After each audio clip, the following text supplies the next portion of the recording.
Bank of বরোদার BOB World application থেকে তো আপনি আপনার ব্যাংকের স্টেটমেন্টটা ডাউনলোড করে নিয়েছেন, কিন্তু যখনই ওই পিডিএফ ফাইলটাকে ওপেন করতে যাচ্ছেন তখন কিন্তু ওখানে একটি চাচ্ছে পাসওয়ার্ড। ওখানে লেখা রয়েছে যে এই টাইপের পাসওয়ার্ড দিলে আপনার এই পিডিএফ ফাইলটা কিন্তু ওপেন হয়ে যাবে, ঠিক আছে।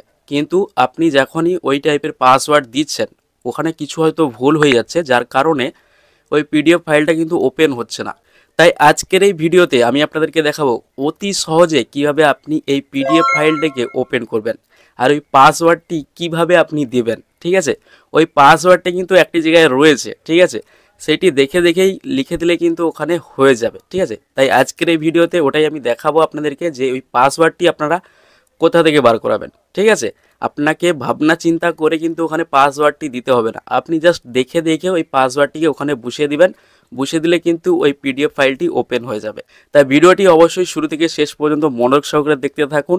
খুবই ছোট্ট একটি ভিডিও হতে চলেছে, কিন্তু এই ভিডিওটি দেখে আপনি আপনার ব্যাংকের স্টেটমেন্টের ওই পিডিএফ ফাইলটাকে কিন্তু ওপেন করে নিতে পারবেন।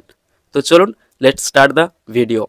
তো ব্যাঙ্ক অফ বরোদা অ্যাকাউন্টের স্টেটমেন্টের পিডিএফ ফাইলের পাসওয়ার্ডটিকে খুঁজে বার করাতে হলে তোমাদেরকে কি করতে হবে, তোমাদের ব্যাংকের যে সেভিংস অ্যাকাউন্টের যে পাসবুকটা রয়েছে সেই পাসবুকটা নিয়ে নিলে এর মধ্যেই কিন্তু তোমাদের ওই পিডিএফ ফাইলের পাসওয়ার্ডটি রয়েছে। এর মধ্যেই কিন্তু তোমরা খুঁজে পাবে তোমাদের পিডিএফ ফাইলের পাসওয়ার্ডটি। সেটি কোথায় পাবে সেটা কিন্তু আমি এই ভিডিওতে দেখিয়ে দেবো, তাই ভিডিওটি স্কিপ না করে দেখতে থাকো, ঠিক আছে।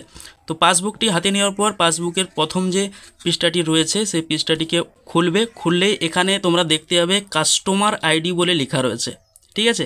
এই কাস্টমার আইডির পাশে তোমাদের অ্যাকাউন্টের যে কাস্টমার আইডি সেটা কিন্তু এখানে লেখা রয়েছে। তো এই কাস্টমার আইডিটাই হচ্ছে তোমাদের কিন্তু ওই স্টেটমেন্ট পিডিএফ ফাইলের কিন্তু পাসওয়ার্ড, ঠিক আছে। এই কাস্টমার আইডিটা যদি ওখানে তোমরা দিয়ে দাও তাহলে কিন্তু ওই পিডিএফ ফাইলটি ওপেন হয়ে যাবে, ঠিক আছে। ওই পিডিএফ ফাইলের পাসওয়ার্ড হচ্ছে এই কাস্টমার আইডি, ঠিক আছে। এখানে কিন্তু সেম টু সেম যে কাস্টমার আইডিটা লেখা রয়েছে সেই কাস্টমার আইডিটা কিন্তু তোমাদের ওই পিডিএফ ফাইলের পাসওয়ার্ডের জায়গায় দিতে হবে, ঠিক আছে।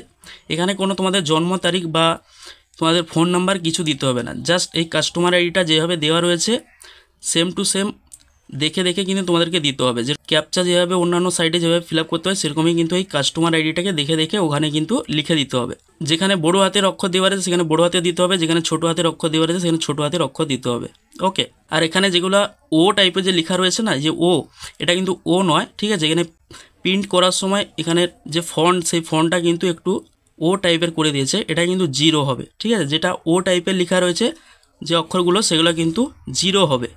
অবশ্যই কিন্তু এই কাস্টমার আইডিটা দেখে তোমরা কি করবে, তোমাদের ওই স্টেটমেন্টের পিডিএফ ফাইলের পাসওয়ার্ডের জায়গায় এই কাস্টমার আইডিটা দিয়ে দিবে, তাহলে কিন্তু তোমাদের পিডিএফ ফাইলটা ওপেন হয়ে যাবে। তো এটাই হচ্ছে তোমাদের কাস্টমার আইডি, আর এটাই হচ্ছে তোমাদের ব্যাংক অ্যাকাউন্টের যে স্টেটমেন্টের যে পাসওয়ার্ড সেই পাসওয়ার্ড, ঠিক আছে। তো আশা করি আজকের এই ভিডিওটি দেখার পর ব্যাঙ্ক অফ বরোদার বিওবি ওয়ার্ল্ড থেকে যে আপনি আপনার ব্যাংকের স্টেটমেন্টটা বার করেছেন ওই স্টেটমেন্টটি ওপেন করার যে পাসওয়ার্ড সেই পাসওয়ার্ডটি কোথায় লেখা রয়েছে সেটি আপনি জেনে গিয়েছেন। তো ভিডিওটি ভালো লাগলে অবশ্যই ভিডিওতে একটা লাইক করবেন, আর আপনি যদি আমার ইউটিউব চ্যানেল নতুন হয়ে থাকেন অবশ্যই আমার ইউটিউব চ্যানেলটিকে সাবস্ক্রাইব করে রাখবেন। তো আজকের এই ভিডিওটি এখানেই শেষ করলাম, আবার দেখা হবে পরবর্তী ভিডিওতে। ভালো থাকবেন, সুস্থ থাকবেন।